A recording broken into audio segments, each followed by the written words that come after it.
Hi guys, bagara rice chicken fry కుర్మాలా చేసాము. ఎట్లా టేస్ట్ చూసి చెప్తాను. అది కొత్త యూట్యూబ్ ఛానల్, లైక్ చేసేయండి, షేర్ చేయండి. చెప్పు కృష్ణ. సబ్స్క్రైబ్ చేయండి ప్లీజ్. దయచేసి చేయండి. ఒక్కొక్కరు మాలాంటి చిన్న వీడియోలను లైక్ చేయండి, షేర్ చేయండి, సబ్స్క్రైబ్ చేయండి. టేస్ట్ చూడండి, టేస్ట్ చెప్పండి. చూడండి, బగారా రైస్. నోరు ఇటు పెట్టబ్బా, నోరు ఊరుతుంది కలుపుతుంటేనే. మన టేస్ట్ ఉంటుందో తెలీదు.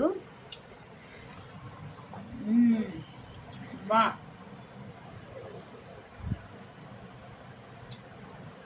సూపర్ ఉందండి. మాటలు లేవు, చెప్పాల్సిన మాటలు. టేస్ట్ చూడాల్సిందే, రుచి రుచి చూడాల్సిందే. వాళ్ళకు కూడా పెట్టి మా యూట్యూబ్ వాళ్ళకు కూడా మనం చూసి గర్ల్స్ కూడా చూడండి, మరిన్ని వీడియోస్ పెడతాము. కొత్తగా YouTube Yamini Jyoshna food breakers అని కొత్తగా ఛానల్ ఓపెన్ చేశాము. లైక్ చేయండి, షేర్ చేయండి, సబ్స్క్రైబ్ చేయండి. మరిన్ని వీడియోస్ పెడతామండి. Bye, good night.